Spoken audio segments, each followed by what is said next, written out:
Piku here with Hilmar, the marketing manager for Razer, and you guys have a few new announcements for E3. Can you tell us a bit about these? Yes, we do.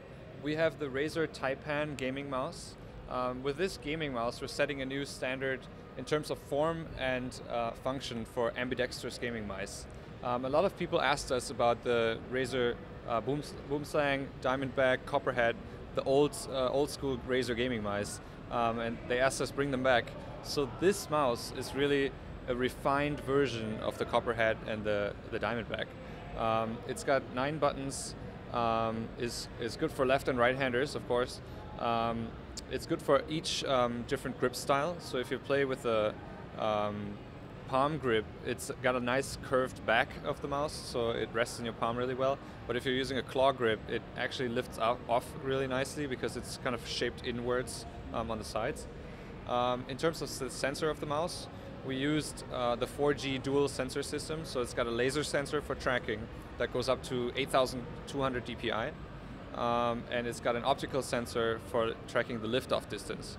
What that means is, as soon as you lift the mouse off the surface, it stops tracking, so you don't get any kind of Z-axis interference tracking that you used to get a lot on some of the older mice. We're using the Synapse 2.0 driver for this mouse, so that's our unified driver system that stores all the settings in the cloud. So you can use this mouse anywhere. If you go to a LAN party or if you go to your friend's house and he has the same mouse, you just log into the unified driver and it downloads your specific settings onto the mouse. And another really cool thing is, what we did new for this mouse is you can actually calibrate the surface you're using to the sensor. So if you're using a Razer mouse pad, we actually predefined the sensor settings for all mouse mats that we have, so you can select that in the driver and the sensor will be optimized for that specific surface. And if you're using a third-party mouse pad, you can actually actively calibrate the sensor to that mouse mat as well. And it's going to be on sale starting July and for $79.99 US. Thank you. That was going to be my next question. So. And you also have a headset to show us. Right. So last week we actually announced a Battlefield 3 headset, which is a stereo gaming headset for PC that's inspired by the attack helicopters from Battlefield 3. The kind of gunships in Battlefield 3 are really big part of the game. So we specifically designed a headset that would make you feel like you're actually piloting those gunships. So it's really cool in terms of sound isolation.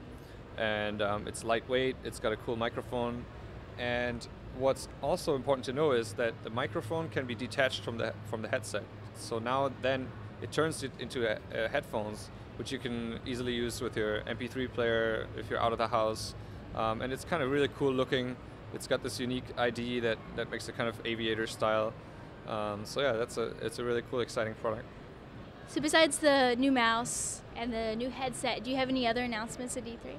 Yes, actually this morning we made a big announcement about a partnership that we did with Piranha Games for MechWarrior Online.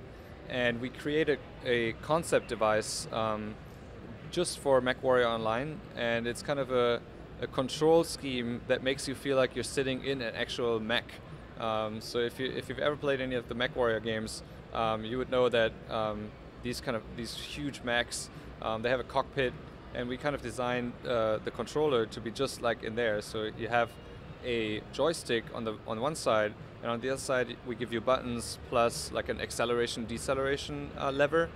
And in the middle we have an auxiliary screen that shows you like secondary game information in addition to your regular PC screen. So it's a really cool prototype that we did. Right now, what we're looking for is feedback from the community. So all the people who see this concept here and who see it online in our community channels, we're asking them to provide their feedback in terms of how can we make this even better, or is it cool as it is? And then once we got the feedback, we do want to develop a final product. But right now we don't know when that's coming out, and we also don't know what the price point is. So right now it's just a pure concept. How do people leave their feedback, and where can they get more information about these products? You can either get it directly to us here at the show or online through our Facebook channel. We have a big post on the concept device, so people can leave their comments right there. send us messages. We have a public email address, info@razerzone.com. So any kind of means to contact us. Yeah. Thank you.